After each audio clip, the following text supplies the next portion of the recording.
Will you please welcome Randi Gage?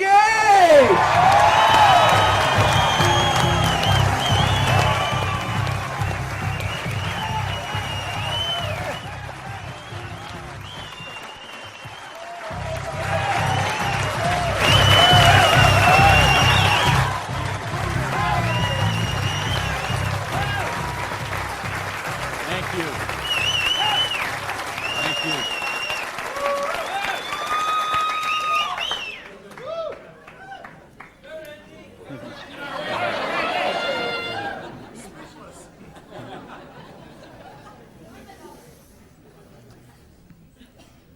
So what do you do when your dream dies? Do you sit down and cry? Do you give it up and let it die? Or do you give it one more try? Let me tell you the way it worked for me. I came to work one morning about 11 o'clock. There were two people sitting in a car waiting for me, and I got there. And see what had happened, let me tell you the preview to this. I had a restaurant, bought it with a partner of mine. We kind of bootstrapped the thing. Didn't really have enough money to start it like we should have. And we tried to grow it as best we could, but we didn't pay the taxes, and we struggled by and borrowed from this account to that account and this account to that account. And eventually I bought him out, and I sent a letter to the IRS, who's the tax agency there in the States, and said, I'm the new owner here. We've had some problem with taxes. I want to make this right. Let's work out a payment plan. And I never heard anything for 3 months. So I sent a check in there. Here's a deposit, $1,000, good faith. Didn't hear anything for 3 months, so I sent another check, another letter. Never heard a thing for a couple of months until that morning. They're waiting on the car. You Mr. Gage? Yes. I'm Agent so-and-so. This is Agent so-and-so. We're here from the Internal Revenue Service. We have your letters here. We have your files here. And we notice you have $15,000 in back taxes. So we need that money. There's a 100% penalty because they were not filed. So that's $30,000. And then there's the late fees and the interest payment and the this and the that. And we need $37,000 today, or we're going to seize your restaurant. So I was like, I must have left my checkbook at home, right? And so I called my lawyer, I called my accountant, they all said the same thing. There's nothing you can do, Randy. You got to work something out with these people. And I remember hiring a consultant who used to be an IRS agent, and she negotiated with him. She called me one day and she said, Randy, we're at the end of the road. The way they keep compliance is they have to set some examples sometimes, and you had a busy delivery business and they saw those cars going all the time with the signs on them, and they need to make examples, and they just want to make you an example. And so they auctioned off the place on the courthouse steps, $500,000 a year operation. They auctioned it off for $11,000. And I couldn't beg, borrow, or steal $11,000 to get it out of hock, so that was the end of my dream. And I remember driving along in the car that day, not even my car because I didn't have a car anymore. I remember driving along in my friend's car and crying in the car, thinking, I have to call my mother and tell her this. I have to tell my friends this. I mean, I was so ashamed. I was so humiliated. I didn't know what I could do. How was I going to tell people that I had lost my business? And between the $37,000 I owed those guys and then the money I owed for the vendors, whatever money I had left that day, I took and paid off the employees and said, this is the last check you're going to get, so, do what you can with it. And that left me $55,000 US, $55,000 in debt. No house, no car, no credit cards, no job. And what do you do in a situation like that? Well, when you have your dream. And see, that was the biggest dream I had at that point in my life. Because as you heard from Ford, I'm a high school dropout. I started off as a dishwasher in a pancake house. And then I worked my way up to cook, and then I became a waiter, and then I was a manager trainee. And I thought, boy, if I could just be a restaurant manager, that would be, I could wear a tie, I'd go around with the coffee pot. How's your dinner this evening? Everything okay? You know, I thought, oh, this would be it. Until I got that job. And then I realized I worked 60, 70, sometimes 80 hours a week for a fixed salary. And, you know, and then I became like the problem store manager, and they sent me around to different cities whenever they had a store losing money. They would send me there, and it was my job there to go and be the turnaround guy. So I'd go in and work on the payroll, work on the food costs, the controllable expenses, make the thing profitable, and they'd send me somewhere else. I lived in 18 cities in 5 years.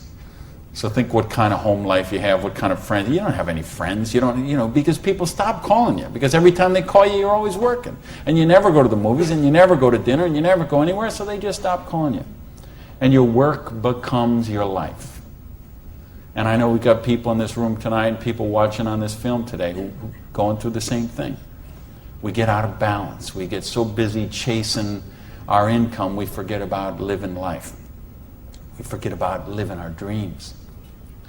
So anyway, that was my dream. I thought to run a restaurant until I got it. And then I said, well, this is crazy. I'm minimum wage here. When I divide all these hours I'm working with what I'm doing, I know what I got to do. I need to own my own restaurant. That would be the dream. And that's the great American dream, of course. And back in the States, is you get your own business and you start it up. And so that's what I did. And I saved my money, and I worked hard, and I played by the rules, and I did all the stuff you're supposed to do, and I got that restaurant. Until that day when it all ended like that. And all of a sudden, where do you go when you don't have that dream anymore? And, you know, in my case, I had to back up, and I'll talk about that in a sec, but I don't want to talk about me tonight. I want to talk about you tonight. I want to talk about your dream. I mean the big dreams, the bold, daring, imaginative ones you had. The ones you had when you were 15 years old, and 18 years old, 20 years old.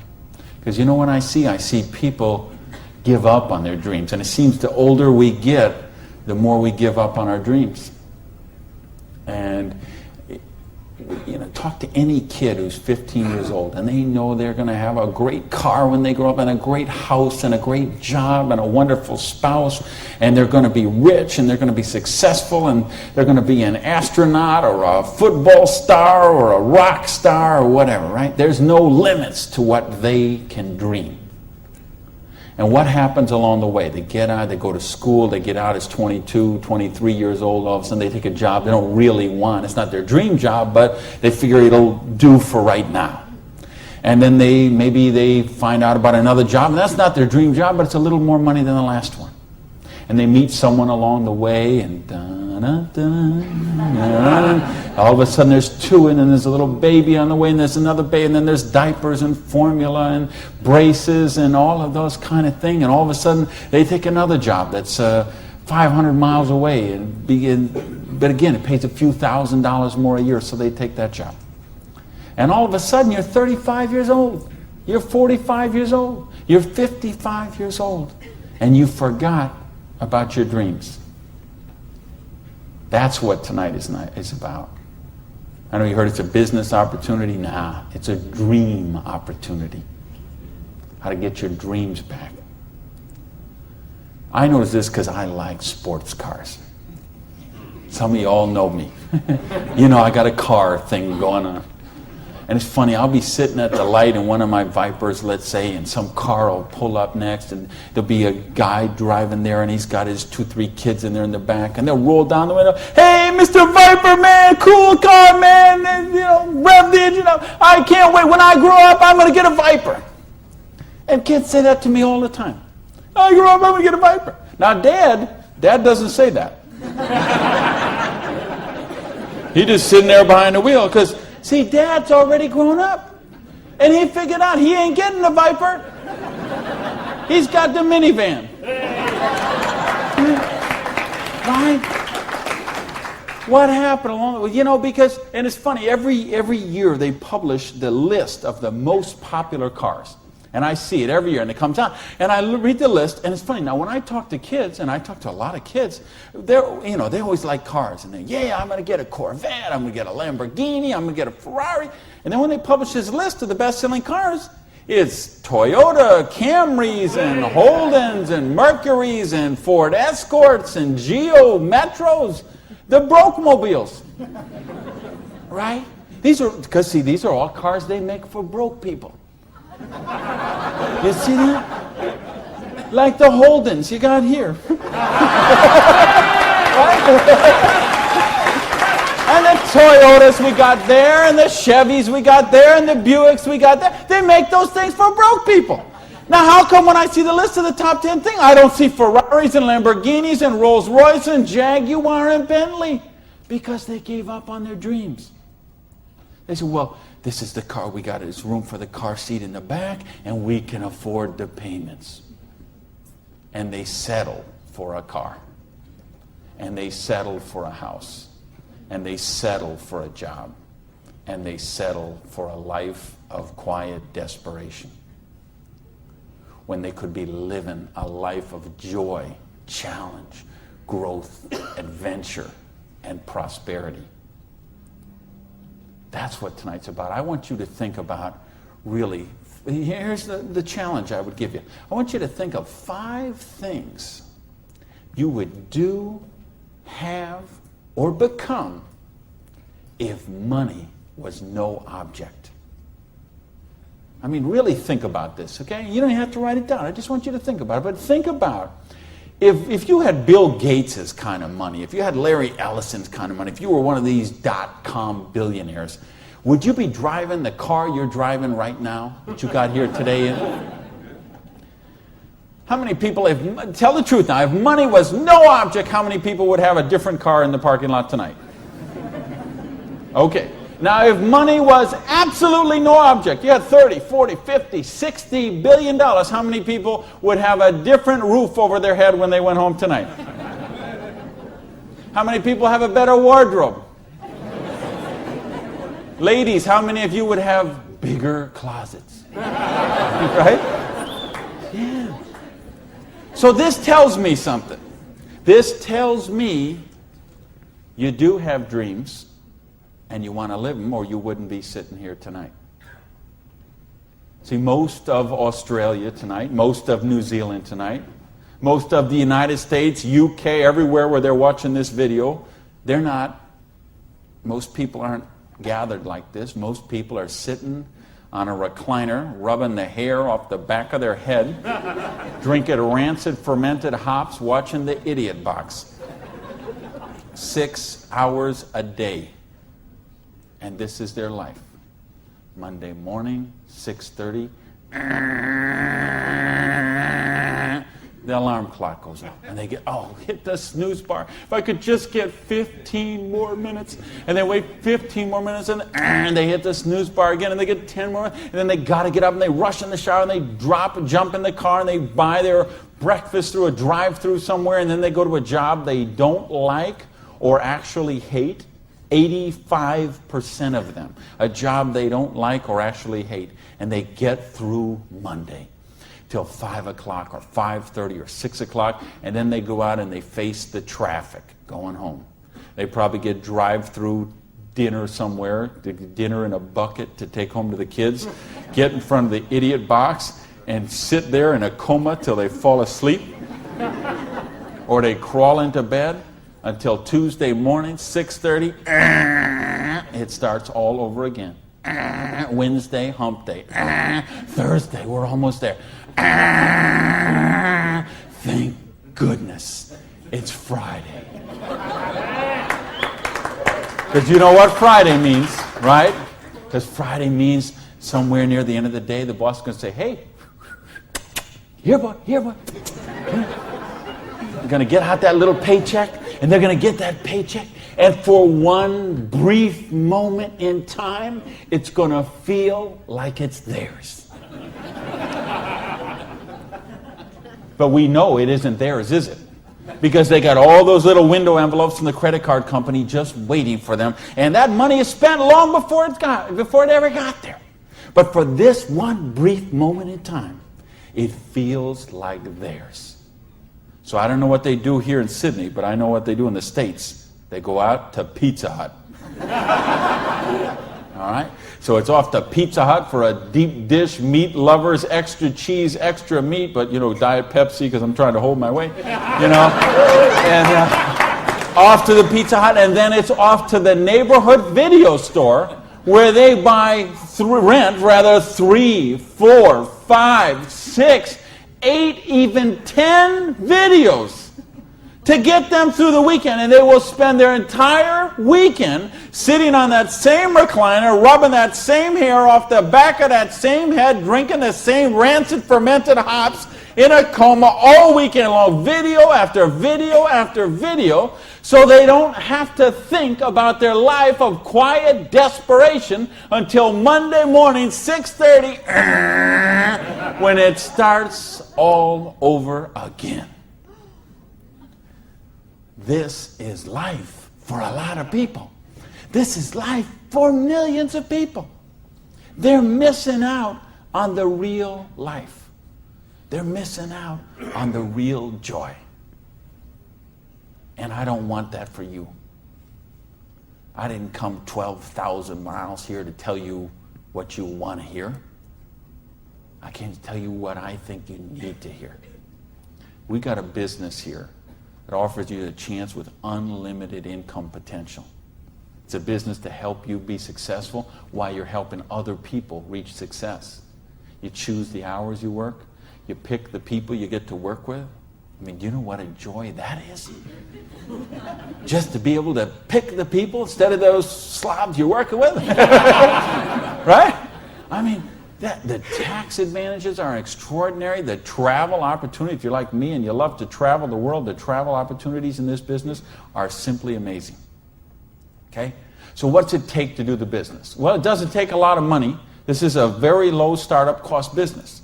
It doesn't take a lot of time. This is a business you can start in 7 to 10 hours a week. And what I'm going to share with you tonight is a 2 to 4 year plan. So you say, is this a get-rich-quick scheme? Yes, as a matter of fact, it is. Okay? Because anything that can get you rich in 2 to 4 years is a get-rich-quick scheme as far as I'm concerned. Because what are most people doing? They're doing the 45-year plan, which is they get a job around 20 years old. They work for 45 years at that dead-end job they don't like or actually hate and retire around 65 years old and try to live their golden years on half of what they couldn't get by on when they worked. Do you get that? Your retirement's about half of what, and I've been in all the country I've been in. I can't tell you how many different countries, and I've been in socialistic countries and free enterprise countries and everything in between, and I can tell you the retirement security, it's the same in all those places. Your golden years, if you're counting on the government to take care of you, if you're counting on pensions to take care of you, you're looking at living your golden years on 50% of what you can't get by on right now.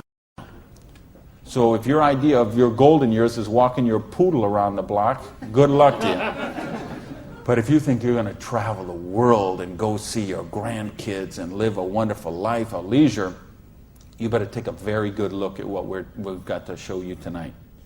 Because you've got to control your own destiny. You've got to control your own income. You've got to control your own retirement security. And that's one of the biggest benefits of this business. So it's a 2 to 4 year plan, takes 7 to 10 hours a week. It doesn't take a lot of money. So what does it take? It takes the dream. Because if you don't have the dream, you'll never find the 7 to 10 hours a week. I can guarantee you that. You're busy. We're all busy. You're working, you're picking up the dry cleaning, you're making dinner, you're taking the kids to football practice, you're paying the bills, you got to sleep, you got to eat, all this. You're using 24 hours of every day already. So what's got to give? You've got to find a dream, something that will take you to this frame of mind where you will change the way you live, you will change the daily actions you take, and you will change your mindset for a 2 to 4 year period. So that alarm clock will go off at 6:30 in the morning. You'll get up, you'll have your breakfast, you go to work, you'll work 8 or 9 hours at your job, you'll get out of the job, you'll run somewhere, grab a bite to eat, and go somewhere and work for another 3 hours in the evening. When you could be home watching TV, when you could be with your kids, when you could be with your family, when you could be watching a football game or something else. But you will make a sacrifice. You will say, I will find the 7 to 10 hours a week for 2 to 4 years to build my freedom, to build my security, to build my independence. And don't tell me, ladies, well, I can't do that because of my kids. Let me tell you what I say to that. Don't use your kids as an excuse not to do the business. Use your kids as the reason to do the business. So you can raise your own kids instead of paying someone else to raise them for you. You know how many people drop their kids off at a daycare center at 7:30 in the morning and pick them up at 5 o'clock at night? Those poor kids couldn't pick their mother out of a police lineup.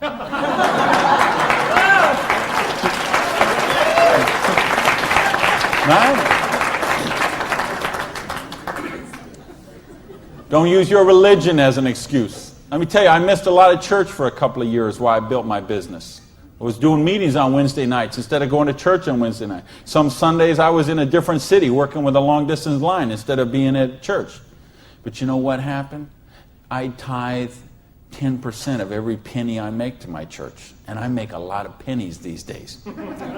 Okay, some Sundays, we seat 800 in my church. You know, some Sundays, they put that basket around and it starts here and it goes all the way down the aisles, all that just like that. And you know, sometimes the check that I put in there equals the checks of 799 other people all added together. That's what missing a few days of church did for me. Gave me time to serve on the board of the church, 2 years as the president, a couple of years more as the Blue Ribbon Committee. I've been able to contribute to the church. I've been able to teach a class on prosperity on that. See, I couldn't do that when I was broke. Do you really get that? You can't do these kind of things when you're broke. You can't help your kids when you're broke. When you're so busy trying to pay the bills, you're so busy trying to cover the mortgage, you're so busy trying to pay the rent, you can't live life. And that's not the way life is meant to be lived. I came here because I want you to have an amazing life like I have. And believe me, I have an amazing life. I live in my dream home. I live on the ocean, okay? I go to bed every night. I hear those waves crashing on the shore. I wake up, I go down, and I got a beautiful car to get into. I have beautiful people in my life. I have wonderful health. Everything is, I make more money every year than I did the year before. I am living a dream that is just wonderful. But I made some sacrifices along the way. And that's what I'm saying to you. Make some sacrifices. Take 2 to 4 years. Make a commitment. When you walk out of here tonight, make that commitment. Not to your spouse, not to your sponsor, not to me, not to yourself. Make a commitment to yourself that you're worthy, that you're worth it, that you will think back. And that's what I want you to really do, is say, okay, what were your dreams when you were 15? What is the house you would live in if money is no object? Do you have a picture of it somewhere that you carry around to fuel you? What is the dream car you want to be driving? Is it a red Lamborghini Diablo? Ferrari Testarossa? Bentley? Viper? What is it? Do you have a picture of it in your wallet? You got a picture of it in your planner? You have a dream board with it up somewhere? You got it up on the mirror in the bathroom? You got it up on the refrigerator in the kitchen? How much time you want to spend with the loved ones in your life? How much money you want to give to charity? I had lunch. Funny, I just got invited to be on the board of directors for the Florida Philharmonic. I'm so honored they asked that, and I'm proud to be a supporter of them. I'm so proud to be a supporter of the opera and the Young Artist Program and all kind of charities. Fascinating thing, though. I had lunch with the guy who invited me to be on the board. He gave $1 million to the Philharmonic this year. $1 million. So they can play beautiful music. That's money. That's money with a capital M. That's living a life of dreams. That's living a life of wonder, of joy, of adventure and growth. And that's what I want for you. But you got to know what that is. So please, those 5 things, what would they be? And maybe you're going to give $1 million to your church, temple, or synagogue. Maybe it's you want to take a year off and study ballet. Maybe you want to take 6 months and go on a cruise around the world. Maybe you want to fly in all your family from all over the world and have a reunion. Maybe you want a house in Paris and a house in Hawaii and a house in San Diego and a house in Berlin. I don't know what it is for you, but you have to know what it is. Or nothing I'm going to talk about tonight is going to make any sense to you. You'd be better sitting home watching Survivor, Big Brother, Fear Factor, whatever one of those shows. You could sit watching any one of those shows instead of be here tonight. Because if you're here tonight, you got to know what your dream is. And we can show you. I will draw out on this board. I will draw out a way and show you how you can live those dreams. And I'll show you how to build some residual income, some retirement security, and you can just do the numbers yourself, okay? And you could say, all right, is there any of those 5 things that I would do, have, or become that I can get with what I see here on this board? The difference is, and here's the secret, okay? You wonder, okay, I know there's nothing for free. There's always a cost. Here's the thing. Here's the secret of everything I'm going to talk about tonight has to do with leverage. It's getting you out of the trap. And there's a big trap, okay? And this is the trap. It's people trading time for money. You work 40 hours, you get paid for 40 hours. So you work 40 hours and you get paid $400 a week. If you're sick half a day and you only work 35 hours, you get paid $350. If you need some extra money because there's something that you want to do, you put in some overtime, so you work 45 hours, so maybe you get $450. Well, you know what? That is trading time for money. Time for money. Hours for dollars. Hours for pounds. Hours for dollars. Hours for cougar rands. Whatever the currency is. If you're trading time for currency, you can't get wealthy. It's a trap. You got to put some leverage to work somehow to get out of that. Because this is what keeps people broke. So in my case, when I lost my dream, and I started all over again, I said, well, I got a choice here. I can go and live like most people do and live that life of quiet desperation and just mind my own business and do the thing and be a worker drone in the collective like everybody else. Or I can go after my dreams again. So I began a study of prosperity. Because when you're $55,000 in debt, no house, no car, no credit cards, and you start selling the furniture, things look a little different. Anybody here ever sell your furniture for your business? Interesting scenario. Here's what I found. The end tables, not a problem. Coffee table, no big deal. Kitchen table, hey, you can always eat in the sofa. Lamps, no big deal. You got the light in the kitchen on the ceiling. But the sofa and the bed and the TV. How did I know you'd know that? The bed, the sofa, and the TV, they gotta be the last to go. Because see, I don't know if you got it here, but what we have in the States, we have infomercials on all night long. So once midnight hits, these infomercials start, and they're all about how to make money.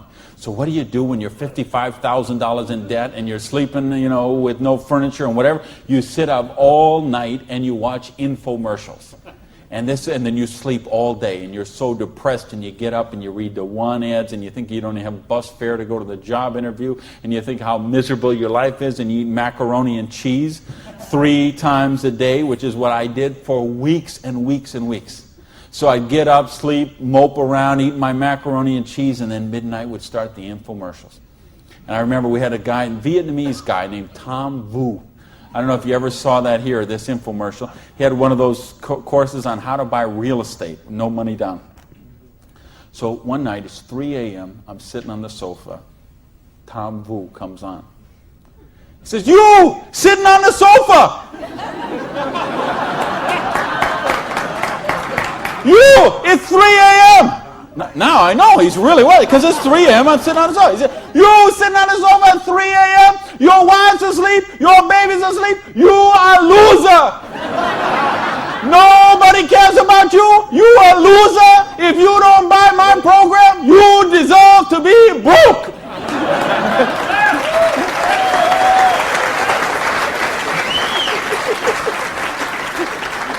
And I'm like, oh, if only I could afford this program. But of course, I didn't have the $199 or whatever it was. So, and eventually, of course, the sofa had to go, the bed had to go, and then the TV had to go. And then something else had to go. And that was my mindset. My victim, loser, woe is me, oh, the circumstances are against me. That mindset had to go. And I had to say, okay, I am sick and tired of being sick and tired. I am sick of being broke. I am sick of being sick. I am sick of being stupid. I'm sick, the truth is I wasn't even broke, okay? Because I would have needed $55,000 to qualify for broke. Okay? I would have been happy to be broke at that point in my life, okay? At that point, I would have been happy to have an alarm clock going off at 6:30 waking me up. Now, is that the dumbest invention you ever heard, though, an alarm clock? You're supposed to wake up when you finish sleeping. But, right, what do? We stuck in the thing. So now at this point, I wouldn't have been happy with an alarm clock. Okay, but I started a study of prosperity. And here's what I found. 2 secrets of prosperity. If you want to be wealthy, secret number 1, you have to be your own boss. You ain't going to get rich working for other people. If you've got to get a job as president of Disney Studios or, IBM calls you up and wants you to be the vice president of operations, maybe you're going to make a lot of money. All I know is those people weren't calling me, okay? And they may not be calling you, okay? So if those people ain't calling you, you want to get wealthy, you got to be your own boss. Because let me tell you a secret. I don't care how nice your boss is. I don't care how much your boss loves you and wants to help you. The truth is they have to buy you at wholesale and sell you at retail. Otherwise, they don't make money and they don't stay in business. So the only way they make money off you is to buy you at wholesale and sell you at retail. So if you want to make money, you got to be able to get up in the morning, look in the mirror, and know that you're talking to the boss. And issue number 2, and this is the most important thing, which we mentioned, you've got to employ the concept of leverage. And this is something, J. Paul Getty, who was one of the wealthiest people the world ever known, he understood this.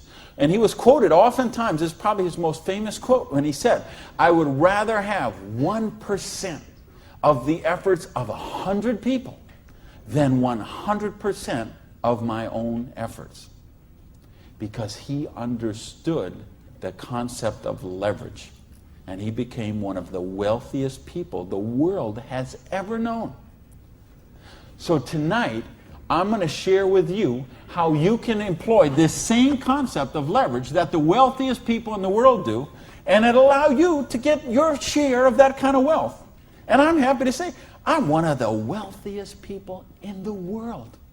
You know that? Now, you know what? I don't have Bill Gates' money. I don't have Larry Ellison's money. I couldn't spend $90 million on a boat down in the Kiwi race there next week. But you know what? I'm one. If there's 6 billion people, whatever there is on this planet, I'm wealthier than 5,990, whatever, 99.8% of them. And I'm a dishwasher from a pancake house. But I understood leverage. Now, how do you put this leverage? It's a business called network marketing, sometimes called multi-level marketing. Sometimes we call it MLM for short. What is it? It's a business that allows you to leverage the efforts of other people who have a dream and are willing to trade that 7 to 10 hours a week to get a dream.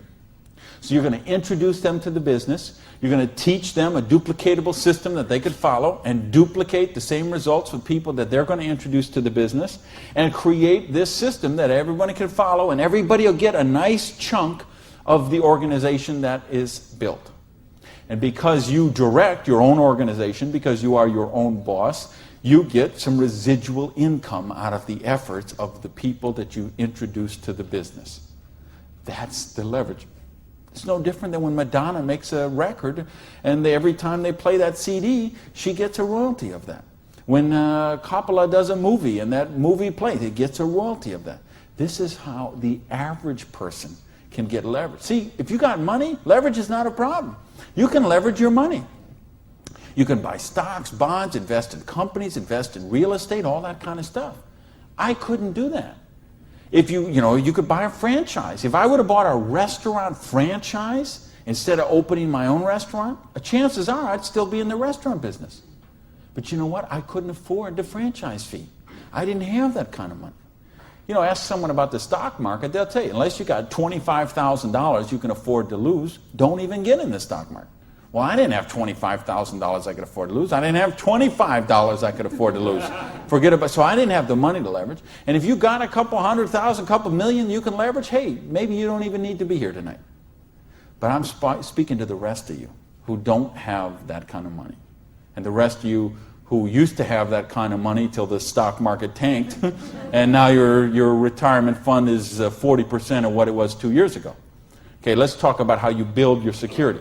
Well, so what is network marketing? It's just a new paradigm in distribution. Been around for over 50 years now. And it is, why I say it's a new paradigm in distribution is because it's changing the way we get products and services to the consumer. And with things that have happened recently, like the internet, overnight shipping, satellite, telephone, fax technology, all of this stuff is driving network marketing to be a bigger force today than it has ever been. So it's been growing consistently for more than 50 years. There are somewhere between 14 to 16 million people in the network marketing direct selling industry. And it will do somewhere between 70 and 80 billion dollars US this year. So this is a very credible business. And if you've been reading the financial papers the last few years, you've seen it mentioned in the Wall Street Journal, had front page cover stories on Success magazine, Forbes magazine. The mainstream press is really starting to pick up on this.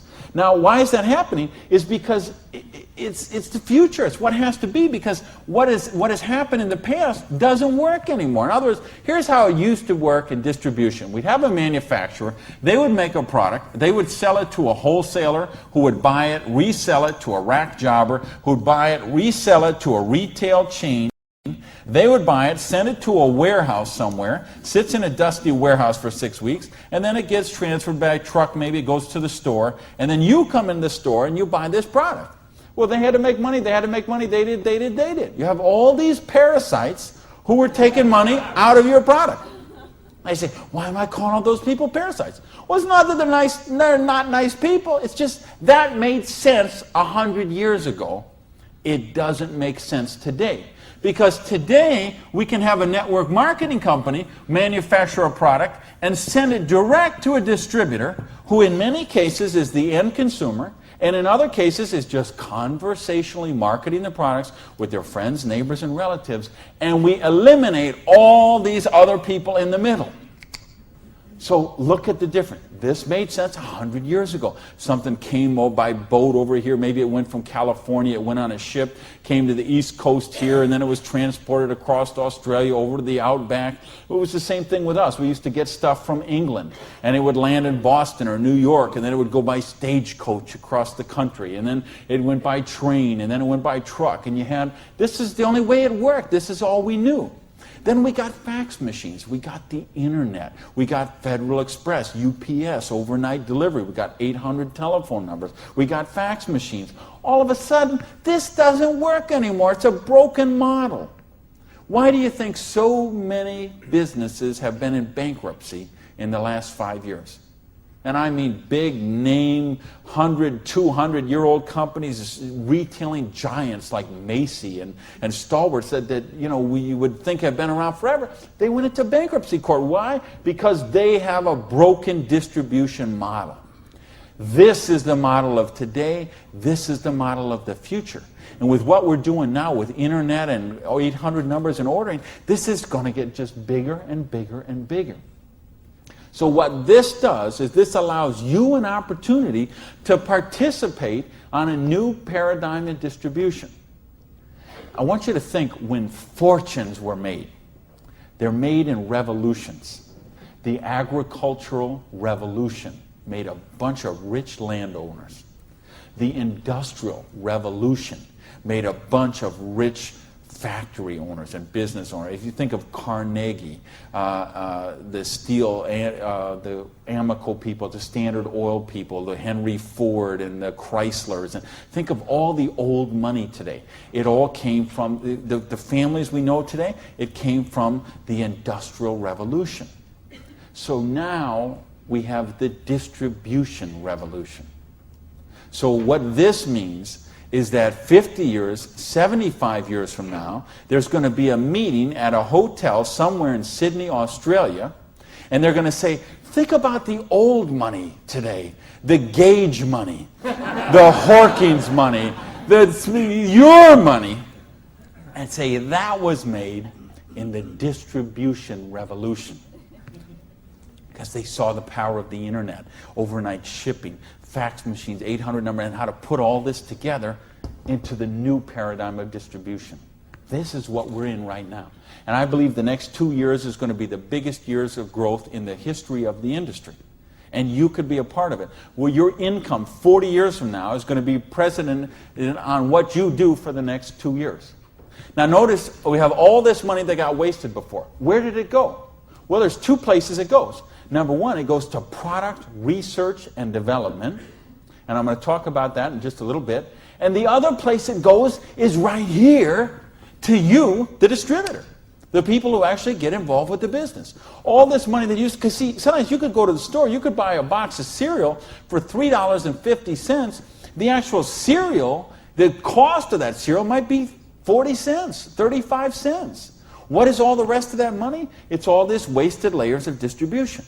So see, that isn't necessary anymore. So that money gets freed up, and because you are a pioneer of the industry, because you are somebody with a vision and a dream, and you're willing to trade the 7 to 10 hours a week to get the dream, you are going to cash in about that.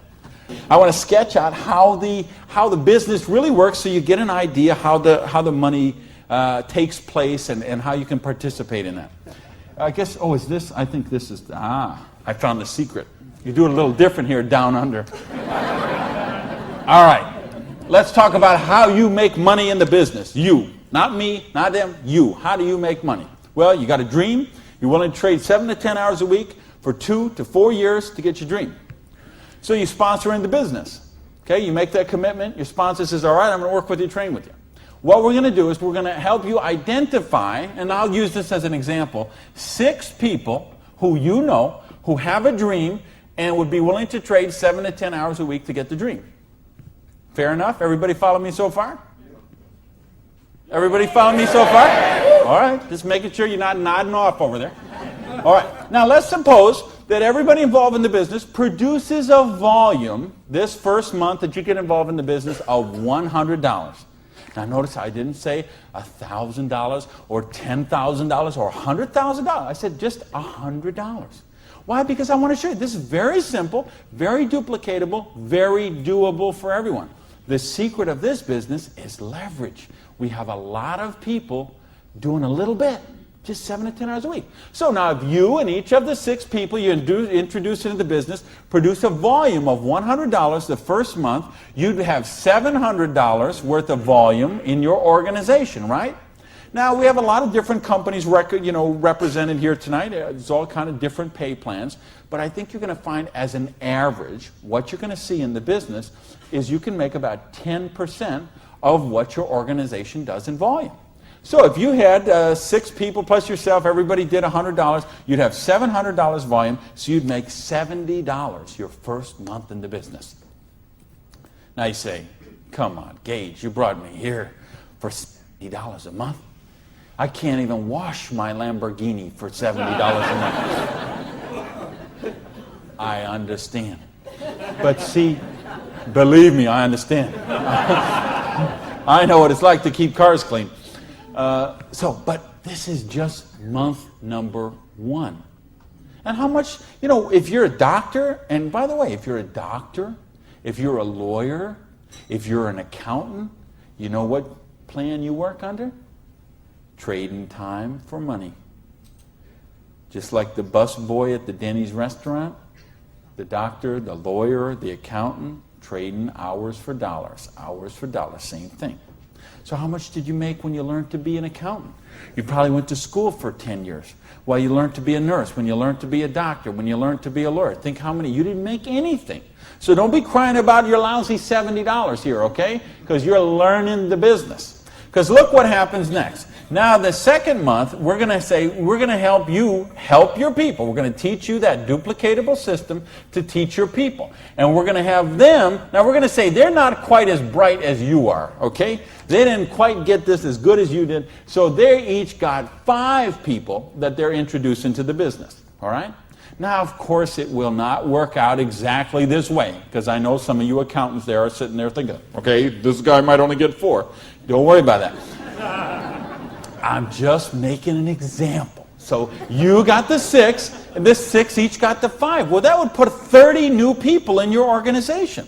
Plus, you still have the 6, plus you got you. So now, the second month, you'd have 37 people, each doing $100. How much would that be? $3,700, right? So 10% of that would be how much? $370. Now you say, okay, $370 is a nice little pin money, but it still isn't going to buy my Lamborghini. I understand that. But that's just month number 2. Because all of a sudden, look what happens. There's 36 other people who are, now they're not working for you, they're working for themselves. So they're not calling in sick, they're not stealing paper clips to take home, okay, none of this stuff. They're all working for themselves, right? Now, what happens when we duplicate the process? And we say, now we're going to teach them how to teach their people. And you say, well, how do you do that? We've got a complete step-by-step duplicatable system to show you how to do that. You're going to teach your people how to teach their people. So we say, what if those 5 each just got 4? Now, why I'm doing this? Because I want to be really, really conservative. If I showed you what could really happen, I'm afraid you might swallow your teeth. So I'm going to be very conservative. So now if the 30 people each just got 4 people, now we'd have 120 new people in the organization. They don't work for you, they work for themselves. 7 to 10 hours a week, they're building a dream. 120 plus the 30 plus the 6 plus you, that's 157 people. Everybody just doing, not $1,000 a month, not $10,000 a month, not $100 lousy dollars a month does $15,700 income or volume, which means your income for month number 3 would be $1,570. Now, all of a sudden, we have a little money we could play with something. We could do something with $1,500 a month. Do you know how many bankruptcies would be avoided with $1,500 a month? I would make a bet to say of all the personal bankruptcies, and there's been a record year for personal bankruptcies the last 6 or 7 years in a row. Every single year has broke the record from the year before. And I had someone very close to me did this just a couple of years ago. And I'm telling you, I bet 90% of them would be eliminated with $1,500 a month. In fact, 90% of them would probably be eliminated with $300 or $400 a month. Just this much, the $370 a month, would help most people that they could just start paying down their credit cards instead of paying those minimum balances every month. By the way, do you know how long it takes to pay off your credit card if you're paying the minimum balance every month? 10 years? 20 years? 30 years? 40 years. That's how long it takes. So if you're paying the minimum payment every month, get happy, because in 2042, you're all paid off. All right, now we're going to go down one more level. Now we're going to say, what if the 4 people each just work with 3 people? Now again, everybody's not going to do it this way. Some are going to do it more, some are going to do it less, but I just want you to see how it works. Now the 120 people each do 3 people. That give us 360 people, plus the 120, plus the 30, plus the 6. This comes to how many? Somebody help me. I'm a high school dropout. 500 and something. 517, is that right? Who's here? Somebody good in math? So 517 times 100 is $51,700 volume in your little business that you got no employees, no office, no overhead. You're running this from your kitchen table or your spare bedroom or your hallway or your closet. and you're doing $50,000 volume a month. Do you understand? We can leave this hotel. We can go down the street, Elizabeth Street. We can go onto Oxford Street. We can go to Liverpool, and we can find shop after shop, beauty salon after beauty salon, store after store, dry cleaner that are not doing $50,000 volume a month. And you're doing it out of a part-time business, 7 to 10 hours a week. Why? Because you're using leverage. Do you get this? Yes! Because, do you really, really get this? Yes! Because let me tell you a secret. If you get this, you're not going to sleep very well tonight. Believe me, I have spent many a night just laying on the pillow, looking at the ceiling and seeing 6 get the 5, get the 4, get the 3. Okay? If you understand this, now we're talking $5,170 a month. Now, you know what? I did that in 4 months. It said 1, 2, 3. What if you didn't do that in 4 months? What if it took you 6 months? What if it took you 10 months? What if it took you 2 years? I told you it's a 2 to 4 year plan. Okay? And I know what some of you are thinking. All right, but what about if this guy here drops out? We got it handled. Okay? We have a thing called dynamic compression, and so we know when someone drops out, we eliminate that volume, we move up the next qualified person, and the whole organization moves up. So we got that covered too. Okay? So, but what if you didn't do this in 6 months? What if you didn't do it in 10 months? What if it took you 2 years? Would it be worth trading 7 to 10 hours a week for 2 years to have an extra $5,170 a month? Yes or no?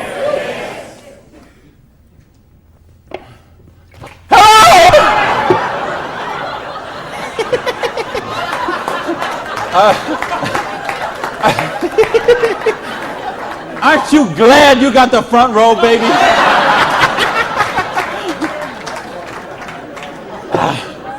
Now, let me get some more water here. And let me ask the question again. Would it be worth trading 7 to 10 hours a week for 2 to 4 years to get an extra $5,170 a month? Yeah! All right. Thank you. That's a little better. That's what I'm talking about. When you get this, when you really get this, you're not going to sleep tonight. Because you see how a dishwasher from a pancake house could become a multimillionaire. You see how a farmer's wife from Utah could make $80,000 US a month. You see how a woman with 2 kids and an abusive husband could leave her husband and become a multimillionaire. You see how people on welfare can build complete financial independence. And they can do it with integrity. They can do it with honor. They can do it with helping other people, giving value, contributing. That's what we got to offer here. So see, now you say, okay, all that sounds good, it looks good, but what's the problem? What is the $100?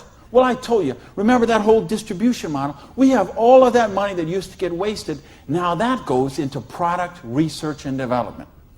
You will see some of the most cutting-edge, state-of-the-art products in network marketing that you won't see anywhere else in the world today.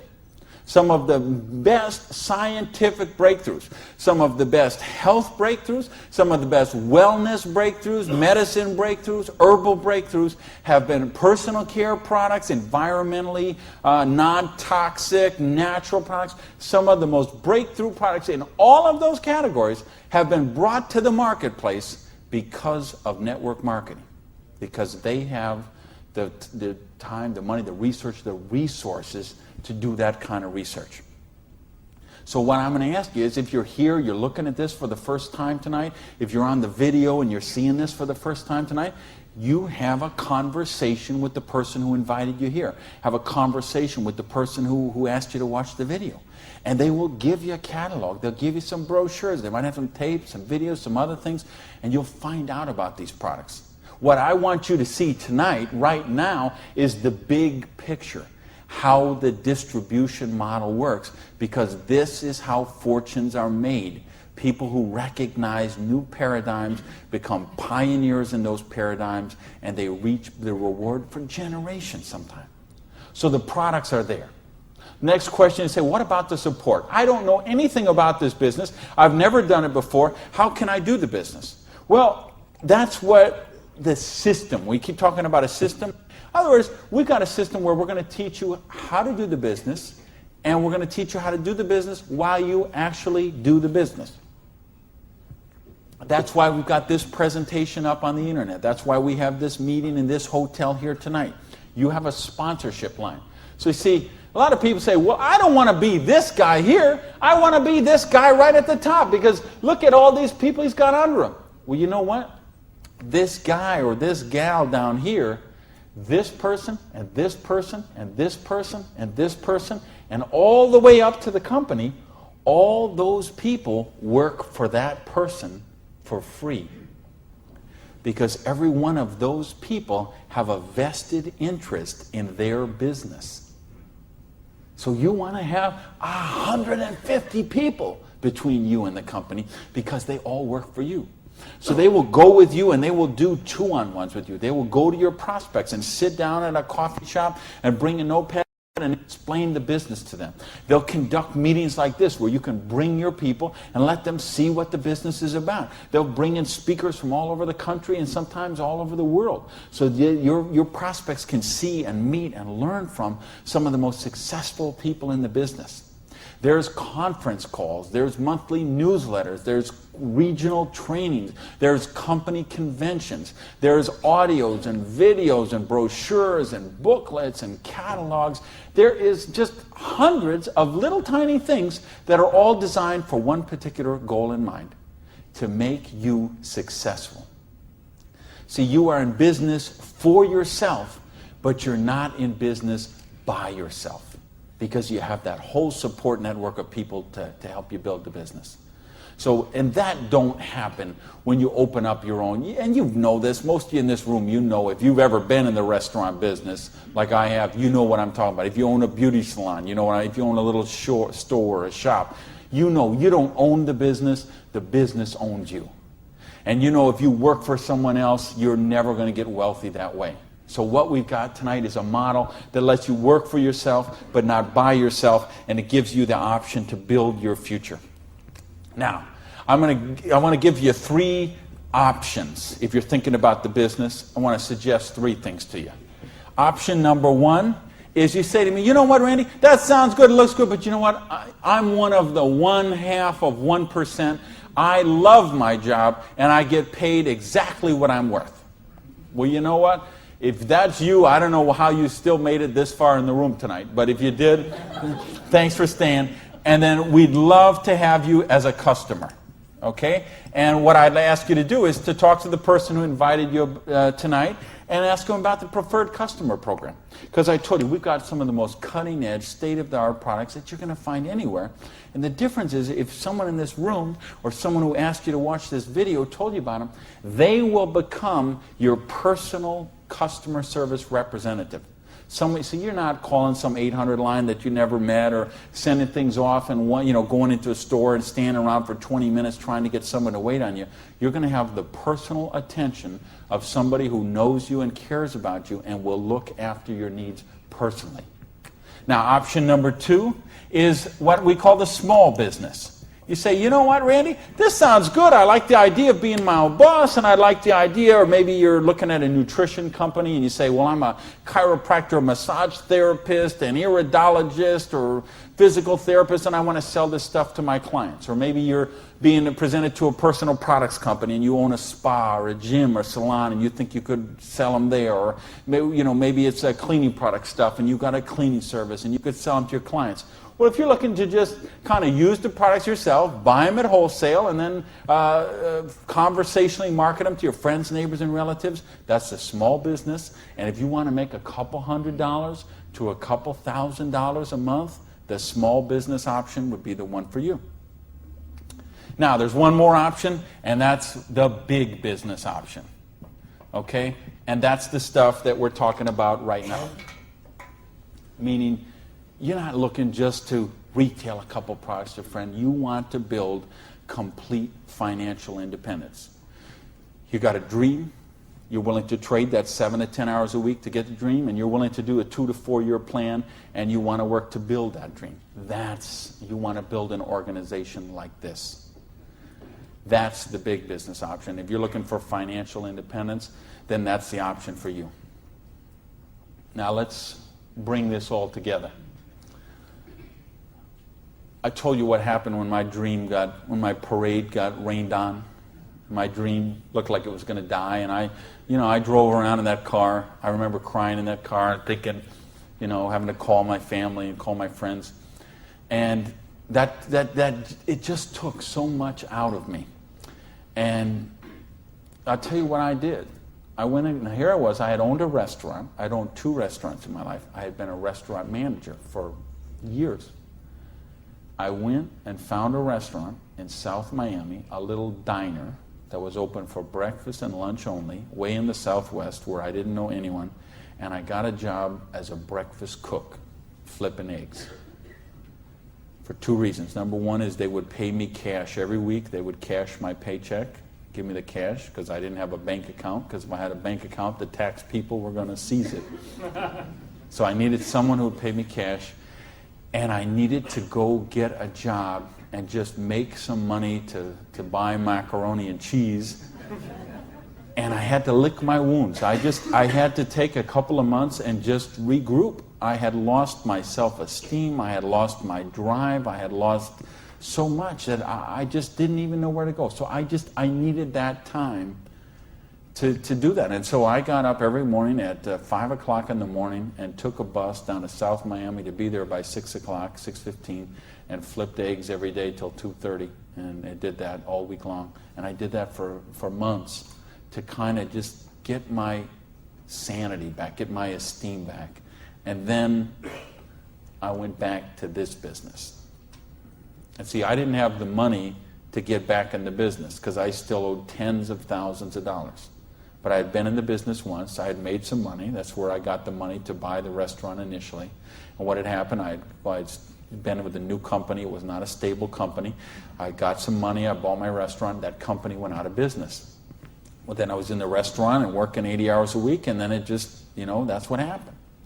So now, owing $50,000, I knew I was never going to pay this off flipping eggs, and I knew I was never going to pay it off even if I got a job as a restaurant manager. I mean, do you know how long I'd have to work as a restaurant manager before I could make $55,000 and pay it off? And I owed even more then because I borrowed a bunch of money just to live. So I said, I've got to get in this business. So I went to someone I knew in the business who knew me from before, and I said, you know me, you know that I can work, you know I have a dream. I don't have enough money to get in the business. Needed about $600 to start that business. Rob, he lent me that $600. And you know what? Best decision he ever made. So I went out, and I didn't do this business 7 to 10 hours a week. I did this business 7 to 10 hours a day. I sponsored 9 people the first month of the business, okay? I didn't do 6. For those of you who say, well, it doesn't work this way, you're right, it didn't. I sponsored 9, okay? And at the end of the month, I had 60 people in the business, month number 1. Month number 2, I sponsored 2 more people, so that's a total of 11. I had about 130 people in my organization at the end of month number 2. Month number 3, I didn't sponsor anybody. Okay, I just worked with the 11 that I had sponsored in the first 2 months. The organization went from about 120 people to 360 people. And month number 4, I sponsored a couple more people in the business, and the organization was bigger than this one right here in the 4th month of the business. Now, it wasn't 6 months, wasn't 10 months, wasn't 2 years, wasn't 10 years. It was 4 months. And I made easily double that money. What you see on the board, I made that in my 4th month of the business. Now, how did I do that? I needed to and wanted to very badly.